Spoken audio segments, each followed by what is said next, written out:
De volta com o cenário político, nesta quinta-feira, 30 de dezembro de 2021, estamos recebendo o advogado, jornalista e presidente interino do PSC no Rio Grande do Norte, o Júnior Melo. Você pode participar através das redes sociais que aparecem aqui embaixo na tela. Daqui a pouquinho já trago a sua participação. Olha, agora uma informação importante, né? Veja como fica o funcionamento dos supermercados amanhã, sexta-feira, dia 31, Réveillon, e no sábado, 1º de janeiro, feriado da Confraternização Universal, conforme a Convenção Coletiva do Trabalho do Sindisuper Mossoró.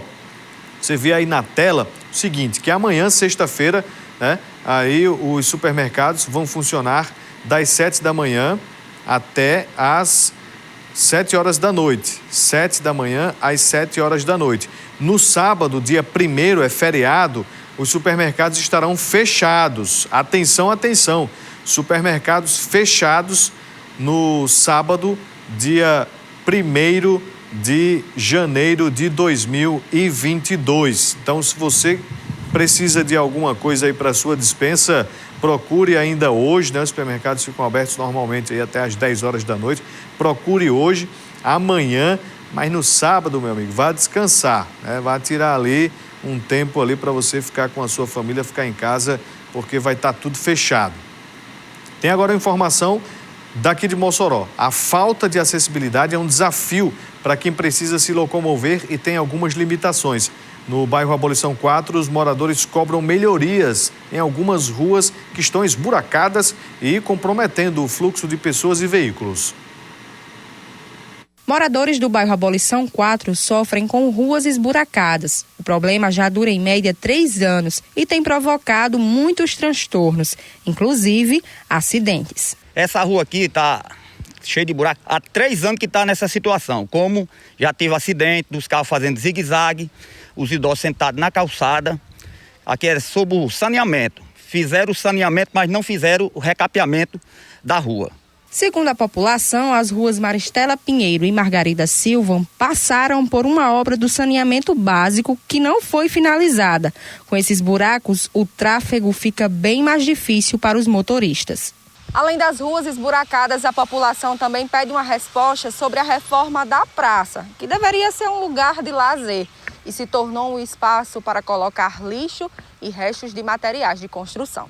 Aqui na Abolição 4, como outras praças aqui ao redor da Abolição, todos contêm esse estado de abandono pelos nossos órgãos públicos de Mossoró e principalmente pela prefeitura, que é para dar explicação ao povo da Abolição 4 e a adjacência dos bairros.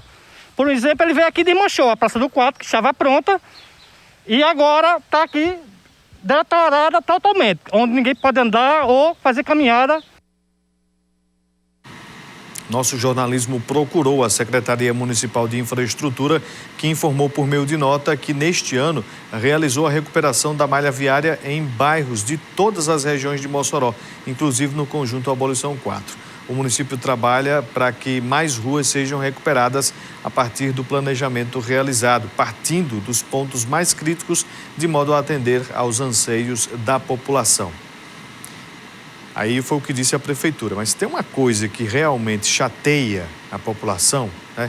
Se tem algo que realmente preocupa quem mora, seja aqui em Mossoró, em alguma das 11 cidades que a gente está chegando aqui por meio da TCM, é o fato de uma rua estar esburacada sem calçamento. Então, infraestrutura é fundamental para uma tranquilidade, para uma vida mais sossegada, tranquila na sua rua, no seu bairro. Então, se no começo do bloco ali a gente falou de emendas parlamentares direcionadas ali para o calçamento de ruas, né, para a pavimentação de ruas, então a reclamação agora deste bloco agora, com essa reportagem falando desta necessidade, então que para 2022 a gente possa ver mais ruas sendo recuperadas, asfaltadas, pavimentadas aqui em Mossoró. Vamos voltar à nossa conversa com o Júnior Melo, jornalista, advogado, presidente interino do PSC no Rio Grande do Norte. Júnior, você comentava que poderá disputar o pleito do próximo ano.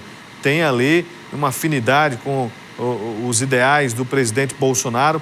Como é que está hoje o PSC nesse sentido aqui no estado do Rio Grande do Norte? Do apoio ao presidente na busca por eleger nomes aí à Assembleia Legislativa, Câmara Federal, Governo do Estado, Senado. Como é que vocês têm conversado aí entre vocês para eleger estes nomes e também apoiar o presidente? O partido ele vai caminhar com o presidente, isso aí sem sombra de dúvidas. Agora falta realmente definir a majoritária, quem serão os candidatos efetivamente. Hoje nós temos 2 candidatos que podem serem apoiados pelo presidente Bolsonaro, que é Fábio Faria e Rogério Marinho. Nós temos aí quase que um primeiro turno para decidir quem é que vai ser o candidato. Hoje saiu uma pesquisa, me parece que Rogério Marinho está à frente de Fábio Faria, mas eu vi que na semana passada, por exemplo, em Mossoró, Fábio Faria estava à frente de Rogério Marinho. Agora, o que eu achei estranho é que o prefeito de Mossoró, ele tem 80% de aprovação segundo as pesquisas, e o impulso que ele deu à candidatura de Fábio Faria foi muito pequeno, né? Ficou ali empatado com Rosalba e os números muito próximos uns dos outros. Então, o prefeito de Mossoró parece que tem dificuldade, não sei se já o período, nos 2 primeiros anos, o prefeito de Mossoró voou em céu do brigadeiro, né? Ia para as redes sociais aí, tô limpando o rio Mossoró, fazia aí aquela firula que a gente chama meio de blogueiro, mas as dificuldades vão chegando e olha aí, por exemplo, a situação das ruas esburacadas e ele perder 22 mil porque está tipo o Serasa, né, do governo federal. Então precisa ver isso. Eu vi em alguns grupos que Fábio Faria conseguiu 15 milhões para a saúde, talvez a saúde não esteja bloqueada porque são rubricas diferentes, a gente chama, talvez a saúde ela não passe por esse crivo, mas eu acredito que o prefeito deva correr para resolver, porque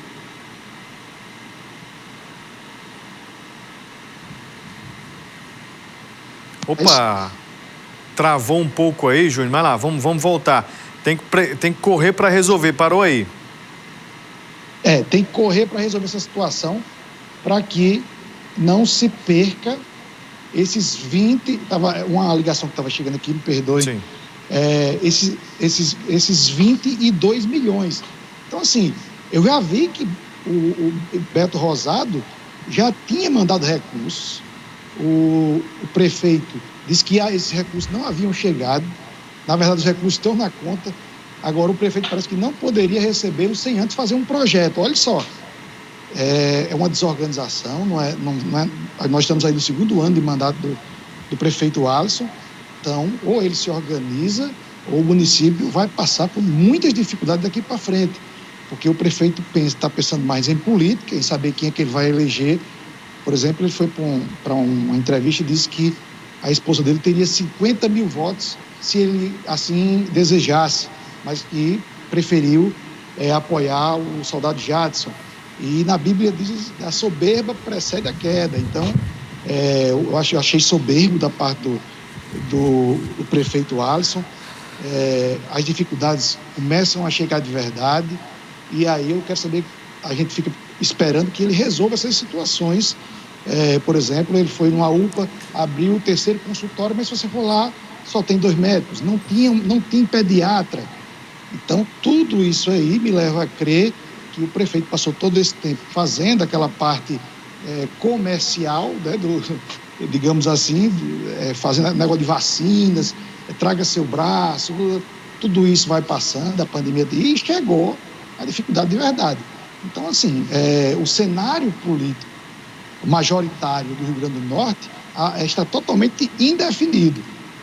Eu acho que Rogério Marinho ou Fábio Faria devem ser realmente candidato de Bolsonaro. Agora, para governo, a gente não tem ainda um candidato definido. Temos Benes, que é um guerreiro aí que se pôs à disposição, mas me parece que vai realmente tentar a reeleição a deputado federal. O senhor, pelo que a gente acompanha na fala aí, é crítico à gestão Alisson Bezerra, mas mesmo diante de uma certa parceria que o prefeito possui ali com um dos nomes principais do bolsonarismo no estado, o Fábio Faria, como é que é isso, Júnior? O Fábio Faria é um ótimo nome, é um ministro excelente, tem demonstrado isso. Agora, Fábio Faria tem uma grande dificuldade que são os governos Robson Faria, do pai dele. Por exemplo, Fátima se elegeu exatamente sendo comparada a Robson. O que foi que Fátima fez? Nada. Ela só fez pagar a folha. Se você procurar uma obra, Robson fez muito mais. Mas ele deixou essa pecha de mal pagador e isso pode prejudicar Fábio Faria numa eleição para o Senado, penso eu. É tanto que o prefeito Wallace, que diz que tem toda essa amplitude aí de aprovação, não conseguiu dar uma vantagem expressiva a ele na pesquisa. Pesquisa essa feita por um instituto até ligado ao próprio prefeito. Então, assim, eu vejo uma dificuldade grande de Alisson, já no seu segundo ano. O Rosalbis não está morto, né, pelo que eu vi. Não sou rosalbista, se alguém estiver achando que sou, não conheço. Nunca conversei, inclusive, com Rosalba, nem com a maioria das pessoas que fizeram o governo dela. Mas a gente que fica de fora começa a ver. Já o Rogério Marinho, eu acredito, pra você ter uma ideia, Rogério Marinho, ele atendeu a 167 municípios, ou seja, todos. Ele não faz distinção de se é PT, se é da direita, se é da esquerda. Ele está para ajudar o Rio Grande do Norte. O senador Stevens até perguntou a ele por que você está dando, você tá atendendo a tantos municípios, se tem uns de esquerda. Ele disse, não, atenda a todo mundo, que o governo Bolsonaro, ele atende a todos. É tanto que os cofres das prefeituras e dos estados estão todos abarrotados de dinheiro, que o presidente Bolsonaro mandou recursos em abundância. Alguns chamam ele de genocida, porque eu acho interessante isso, porque chamam ele de genocida, mas ele comprou 600 milhões de vacinas. Dizem que ele não quer vacinar criança, mas sequer exige a vacina para criança. Ele já comprou e chega agora em janeiro. Agora o presidente é contra ser compulsório, ser obrigado. Ele é a favor da liberdade de imprensa, da liberdade popular, da liberdade de expressão. E isso aí me parece que a esquerda quer ter um controle maior, né? E as redes sociais, eu não vi ainda o presidente Lula, por exemplo, ganhar uma enquete numa rede social. Pode ser de qualquer, inclusive se for no Instagram dele, a rede social. Agora, o ex-presidente Lula é uma força política grande, isso não há dúvida. Mas assim como a governadora Fátima Bezerra, ele tem um teto de rejeição muito alto. Então, num segundo turno com Bolsonaro, a tendência é que o voto útil vá para Bolsonaro, a maioria, e Bolsonaro vença novamente. Então, quer dizer, esses números de hoje não vão significar muito. Assim como o Fátima, a não ser que Fátima não tenha. Eu não acredito nisso, eu acho que vai surgir aí um adversário forte, um grupo forte, mas Fátima, a rejeição dela é altíssima. Então, o que está faltando, hein, Júnior? O que está faltando para surgir esse nome bolsonarista aí para o governo do Estado? Olha, veja bem, assim como Fátima tem um teto, também um candidato só de direita também tem um teto. Então, se tenta encontrar um meio termo. Tem alguns nomes aí, por exemplo, o prefeito de Natal, né? O próprio Carlos Eduardo, que parece que agora quer ser senador, e o interessante é que você vê que essa rejeição é tão grande de Fátima, que ela agora tenta se aliar a Walter Alves para ser seu vice, exatamente para não ficar dentro da bolha. A bolha é que prejudica. Assim também como a direita, por exemplo. Tem um nome muito bom, um cara que trabalha muito, o General Girão.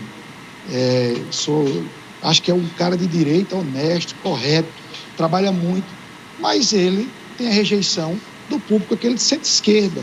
Então tem que se achar um nome que atenda a todo mundo, e esse nome deve surgir ainda. Acredito eu que, por exemplo, um presidente Ezequiel, chutando aqui, Ezequiel com Girão como vice, aí sim ele atrelava os nomes da direita, centro, apoiado por Bolsonaro, poderia ter uma grande chance.